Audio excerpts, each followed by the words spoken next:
જય સ્વામિનારાયણ. સર્વે સંતો ભક્તોને એકાદશીના દંડવત પ્રણામ સાથે જય સ્વામિનારાયણ.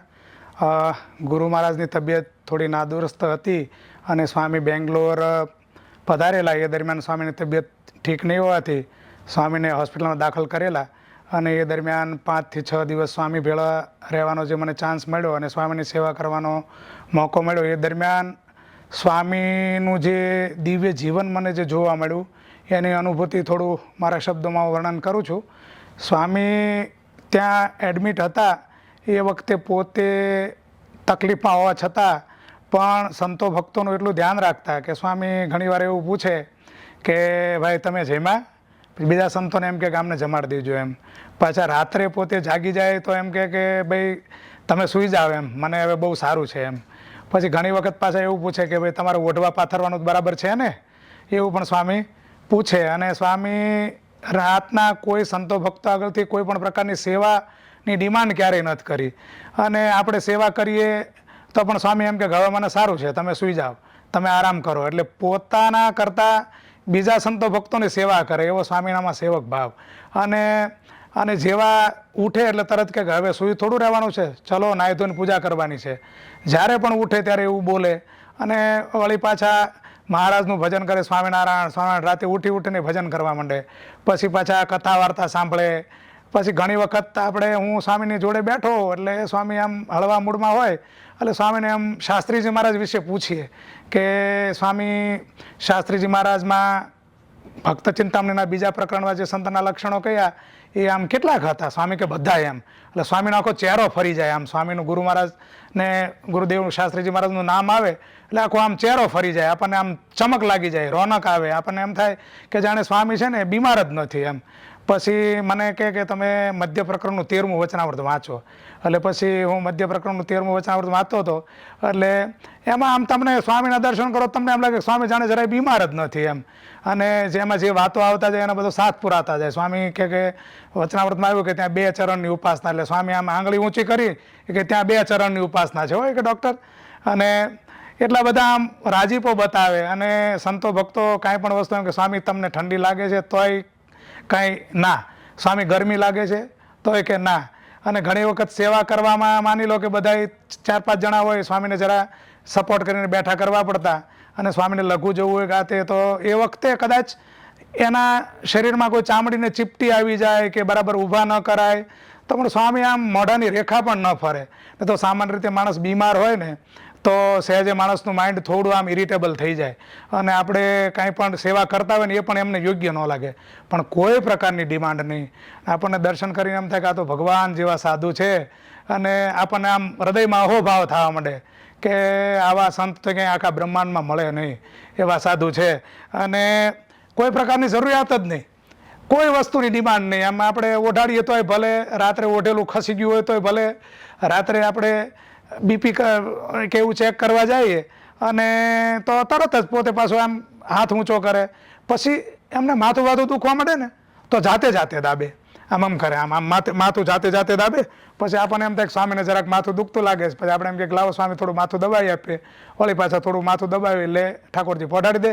વળી પાછા આમ ચરણ ચંપીમાં એટલે આપણે કરીએ તો કરવા દે, ન કરીએ તો કંઈ કોઈ ડિમાન્ડ ન કરે કે મને પગ દુખે છે. નહીં તો સુતા શું છે કે પિંડી સહેજે દુખવા માંડે, એકદમ શરીર અક્કડ થઈ જાય.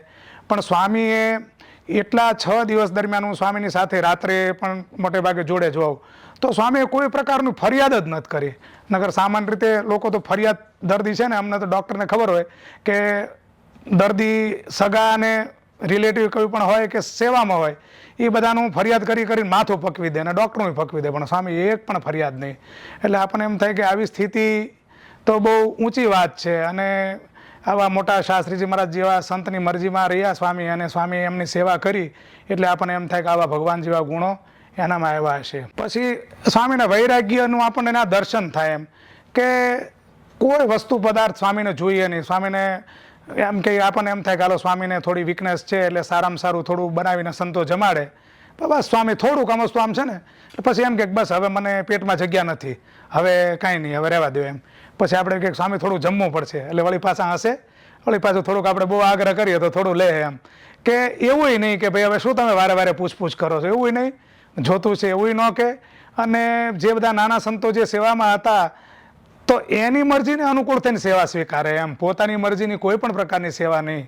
અને આપણને તો મનમાં એમ થઈ જાય કે ભાઈ આવા સંત ક્યાંય બ્રહ્માંડમાં મળે એવા નથી. એને એટલા દિવસ જે સ્વામીને ભેળા રહ્યા એટલે આમ આપણા હૃદયમાં પણ પૂર્ણ કામપણું મનાય કે ભાઈ આપણને તો સામાન્ય રીતે આવો કંઈ મોકો મળતો ન હોય, અને આવો મોકો મળ્યો અને સ્વામીની જે સેવા 5-6 દિવસ થઈ એ હું મારા ધન્ય ભાગ માનું છું. સ્વામી જેવા બેંગ્લોર ગુરુકુળ થોડી તબિયત સારી થઈને સ્વામીને પાછા બેંગ્લોર ગુરુકુળ લઈ આવ્યા એટલે તરત જ મને કે હવે તમે બહુ જોડે રહ્યા, તમારો સમય ઘણો બધો લીધો, અમે ખૂબ રાજી છીએ તમારા પર, હવે તમે નીકળો એમ. અને પછી જેવો હું સુરત પાછો આવી ગયો અને એના પછી 2-3 દિવસે સ્વામીને શિફ્ટ કરવાના હતા એ દરમિયાન પૂર્ણપ્રકાશ સ્વામીનો ફોન આવ્યો કે ભાઈ કોરી સાહેબ સ્વામીને શિફ્ટ કરવાના છે. એટલે મેં સ્વામીને જય સ્વામી કહ્યું, સ્વામી હું તમને તેડવા આવું છું. તો પોતાને કેવું કે બીજા કોઈ વ્યક્તિનો સમય ન બગડે, બીજું એને અગવડ ન પડે. સ્વામી કે મને એકદમ સારું છે, કે તમારે કંઈ ધક્કો ખાવાની જરૂર નથી. અને પછી પાછા ફોનમાં મને સંભળાય કે સંતોને એવી વાતો કરે કે હવે એમને આપણે ધક્કો ન ખવડાવે કે ડૉક્ટરને. એટલે પછી સ્વામીને ત્યાં તેડવા માટે ગયા અને ગુરુકુળથી બેંગ્લોર ગુરુકુળથી એરપોર્ટ લઈ ગયા. અને મહારાજ પણ આવા મોટા સંતની સેવામાં હોય, કેમ કે એમણે મહારાજની સેવા આખી જિંદગી પર્યંત કરી હોય, તો આવા મોટા સંતની સેવા મહારાજ હોય. કે એરપોર્ટ પર એવી વ્યવસ્થા થઈ ગઈ કે મારા એક મિત્ર ત્યાં ડૉક્ટર સોમશેખર છે અને એરપોર્ટના CEO એમના ફ્રેન્ડ હતા.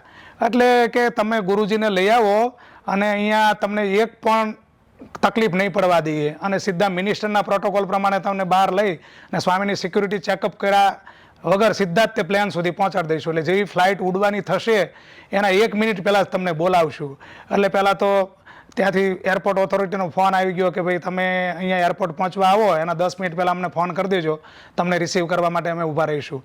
એટલે એનો એક એક્ઝિક્યુટિવ લેવલનો માણસ આવી ગયો અને જેવા અમે ઉતર્યા એટલે સ્વામીને તરત એ બધા પગે લાગ્યા, સ્વામીના દર્શન કર્યા. અને એ બધાએ પણ એવા અહોભાવથી દર્શન કરતા હતા એટલે આપણને આમ ચોખ્ખું થઈ જાય કે જાણે આમાં મહારાજનો પ્રવેશ હશે અને સ્વામીની સેવા માટે મહારાજે આ બધાને ઊભા રાખી દીધા હશે. અને એ લોકોએ પછી જે મિનિસ્ટરની VIP લોન્જ હોય એમાં સ્વામીને ત્યાં પધરામણી કરાવી દીધી. પછી બધા લોકોને કે અહીંયા કોઈ નહીં, એમ કોઈ મહિલાઓ નહીં, કોઈ બીજા લોકો નહીં, સ્વામીને ત્યાં સોફામાં ઉપર નિરાતે 1 કલાક સુધી ત્યાં પહોંચાડી દીધા. અને સ્વામી પણ આમ એટલા રિલેક્સ થઈ ગયા હતા. અમને થોડું ટેન્શન હતું કે ભાઈ સ્વામીને આ હવાઈ મુસાફરી કરી અને ત્યાં સુધી પહોંચાડવાની થોડી ડિફિકલ્ટ વાત હશે, પણ મહારાજે એવું સરળ કરી દીધું કે આપણને ક્ષણે ક્ષણે એવું લાગે કે મહારાજ સ્વામીની સેવામાં છે એમ. એટલે એવું ગોઠવી દીધું. અને પછી ફ્લાઇટમાં પણ એમને વ્યવસ્થિત સ્વામીને છેક સુધી પહોંચાડી દીધા અને એ લોકો કોઈ મહિલાઓની પણ કોઈ અગવડ ન પડે એવું ગોઠવી દીધું. અને મારે બિઝનેસ ક્લાસની ટિકિટ નહોતી તો પણ એ ક્રૂ મેમ્બરને રિક્વેસ્ટ કરી કે તમે ગુરુજીની સેવામાં કે બાજુમાં બેસી જાઓ. અને અમારા લીધે ફ્લાઇટ પણ અડધો કલાક મોડી ઉપડી કે ભાઈ સંતોને એવી રીતના વચ્ચે સ્વામીને કાંઈ તકલીફ ન પડે. એટલે જેવું ફ્લાઇટ ઉડવાની થઈ અને આખું બધા પેસેન્જર આવી ગયા પછી અમને ત્યાં લાવ્યા. અને ત્યાં પણ જામનગર ઉતરી અને ત્યાં પણ બધા ક્રૂ મેમ્બર્સથી માંડીને બધા ત્યાંનો અંદરનો જે એરપોર્ટનો સ્ટાફ હોય આ તે બધા એટલો બધો સપોર્ટ કર્યો. આપણને એમ થાય કે આ તો આ લોકો સ્વામીને તો ઓળખતા નથી, પણ એવું લાગે છે કે સ્વામીમાં રહેલા મહારાજના એમના બધાને દર્શન થતા હશે. એટલે એનો એવો ભાવ આવી ગયો હશે કે ભાઈ આ મોટા સંત છે, આમની સેવા કરીને આપણે આપણું જીવન ધન્ય કરી લઈએ. પછી સ્વામીને ત્યાંથી એમ્બ્યુલન્સમાં ટ્રાન્સફર કર્યા અને એમ્બ્યુલન્સમાં તે સ્વામી એટલા બધા શાંતિથી પડી ગયા હતા કે આપણને એમ લાગે કે સ્વામી જાણે બીમાર જ નથી. પછી ત્યાં ગુરુકુળ પહોંચવા આવ્યા એટલે બધા અમે થોડા હળવા મૂડમાં હતા. તો કોઈ કીધું કે સ્વામી હવે રાજકોટ પહોંચી ગયા એટલે હવે તો આમ શેર એક લોહી ચડી જાય છે ને. એટલે સ્વામી હસતા હતા કે સ્વામી આમ, અને સ્વામી સાથે ત્યાં વાતો કરતા હતા. એ વખતે ત્યાં સ્વામીને મહારાજની કે શાસ્ત્રીજી મહારાજની વાત આવે ને એટલે આમ રીતસર છે ને સ્વામી આમ નેણ ઊંચા કરીને આમ રિસ્પોન્સ આપે કે આમ એમ. અને આપણે અને સ્વામીને નિષ્કુળાનંદ કાવ્ય બહુ પ્રિય એટલે મને થોડીક 2-4-5 કડીઓ આવડતી હતી. એટલે હું સ્વામી આગળ બોલતો એટલે સ્વામી કે જુઓ એમ.